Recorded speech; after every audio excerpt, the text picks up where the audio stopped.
Welcome back to the channel. So this week we're going to do easy baking for all of you that are gluten intolerant or celiac. I came across a cake called the Cognac and almond cake. It's a very humble, simple, super fast cake that you can make. It is served in these little dishes. Ramekin, whatever, it's a one portion. You can make it larger if you want, but you can eat it like this with a bit of cream or anything like that. You can also use the batter to make like some kind of a cupcake, maybe with icing on top. So if you've been looking for something that tastes good and that tastes like a proper cake, like a bit of a French cake without flour, you want to have a go at this one. Now let's begin. So how difficult is the cake? What are the skills needed? Well, if you're able to melt butter in a pan, that's it. You're good to go. So not too difficult.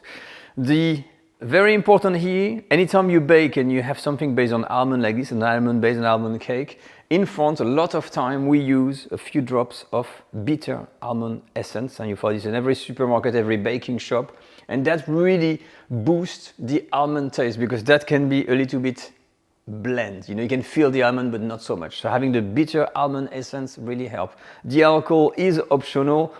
I'm making it's cognac. You can use rum instead, and you can skip the alcohol if you're someone that don't want to have alcohol at all in the cake. But again, the more ingredients you remove, the more taste you remove. So things will get blender and blender as you reduce. Okay, let's begin. And now for the stove, the only thing we have to do, as I said, is to melt the butter. So I'm going to use like a medium low, something like this. And you take all the butter and you melt it slowly. So you wait until it melts on its own. All right, the butter is melted. I'm turning my heat off and we're gonna leave it on the side here. We'll cool down a little bit and let me show you the rest. So as soon as the butter is melted, make sure you got everything ready. Here, a little mise en place, all the ingredients. And for the ground almonds, it is always a good idea if you can to pass it through a sieve like this. It takes a bit of time, but like this you don't have clumps or anything, you have something nice and fine. Okay, so I'm gonna do this first. And now we're ready. Now before anything, we're gonna preheat the oven.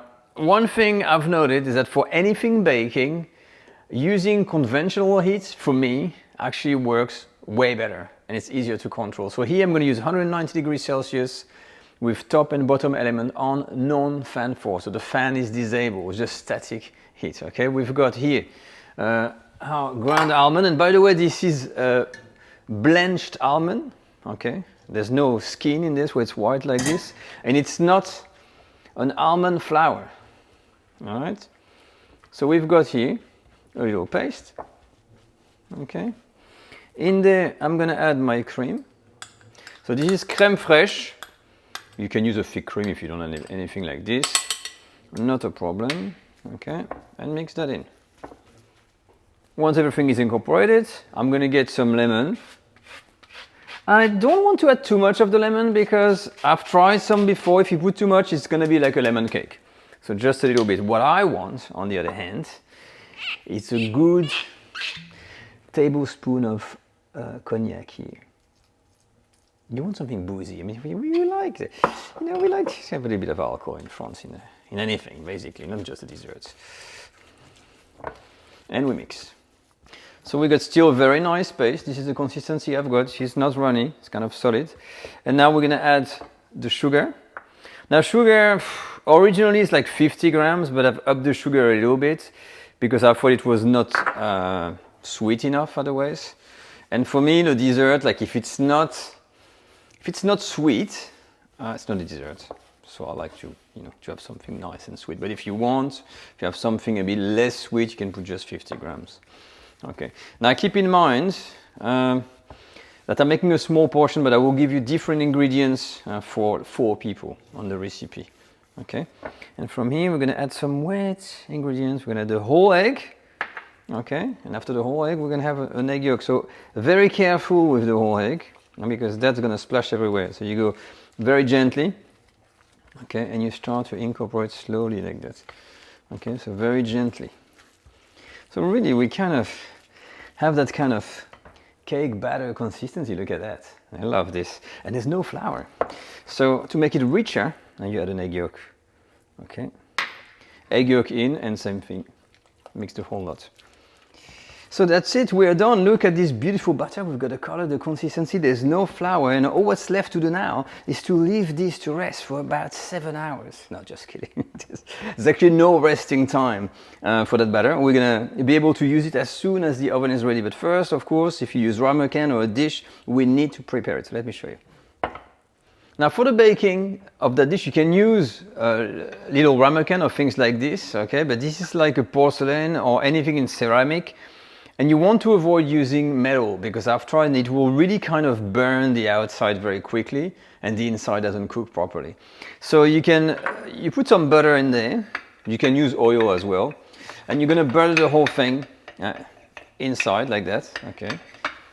And once this is done, if you want to unmold your cake, what you can do is to use some extra sugar and kind of put it everywhere in there in the mold, okay? Make sure it's coated everywhere, then you remove the excess and it's gonna help to really unmold the cake if you want to, but it is not supposed to, okay? It's meant to be just like this, buttered. You can have a little bit of sugar. We're gonna put the batter and we're gonna bake it, and that's about it. Now, just before you're gonna be baking, I always wait to put the almond, the bitter almond at last, you know, to make sure it's really in there. And this is the amount, you see, just a little bit. A little bit of this is beautiful. If you have too much of it, it is gonna be absolutely bitter. So mix it well, and I'm gonna put this straight into my little dish there.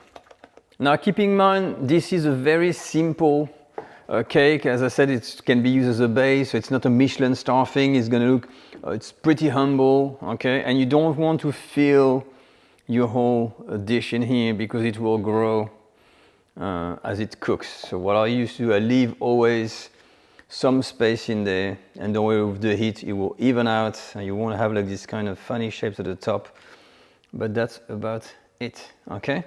So depends on the size of your dishes, can be smaller, bigger, as I said, but I just want to show you how it looks like, and I'm gonna taste it. So this is gonna go in the oven. This is small, so small is gonna be 15 to 20 minutes.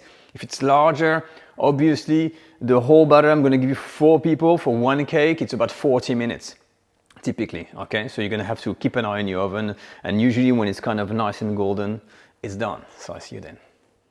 My cognac and almond flour-free cake is now out of the oven, and the time is very subjective. Last time I had a little bit less batter. I think it took 20 minutes, and it was more like 25 minutes. And I've made a test portion here with the rest of the batter. But this is the result. As I said, there's nothing thrilling about the look of that cake. This is why typically it is just served into a nice dish, because it's the dish that makes the whole thing. Now, what I tend to do here, I've recycled the leftover butter that I had in my pan, you know, the butter with some sugar, and I added some cognac, and I've created a bit of a buttery cognac glaze. And glazing for me is one of those things that really kind of add a little bit of flair to a simple cake. It's nothing super special, but that moist, buttery, cognac-y kind of topping here, it goes a long way. I'm going to put a little bit in the back one day, okay? And you got a glaze, and it's just a matter then to add a little bit of a sprinkle of standard sugar on there.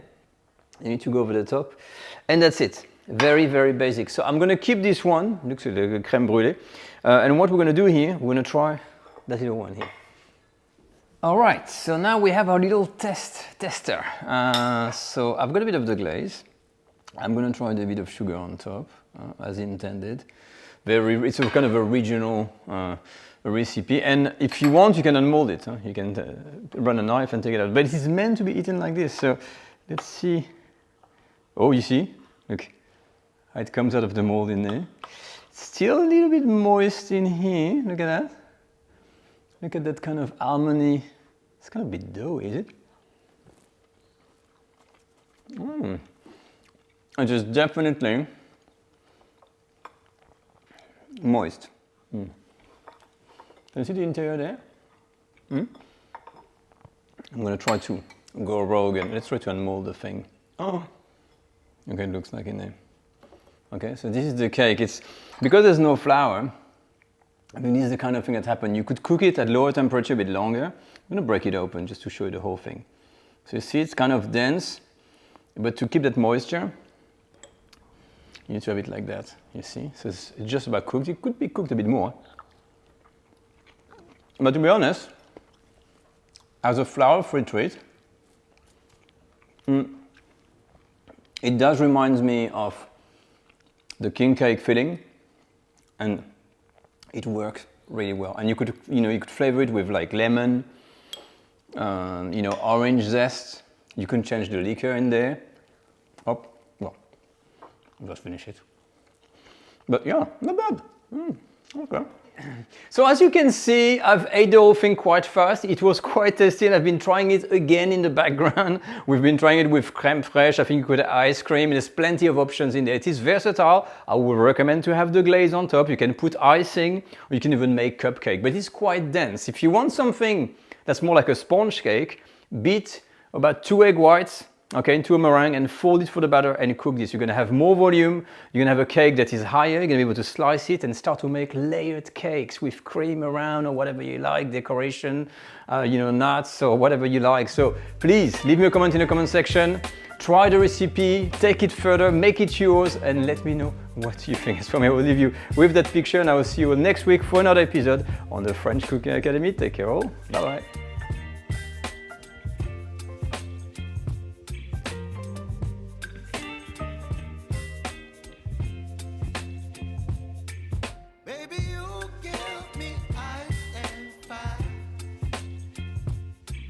Me wind and rain, you're some kind of butterfly. Baby, you give me midnight. You whip up my appetite. Don't leave me here high and dry.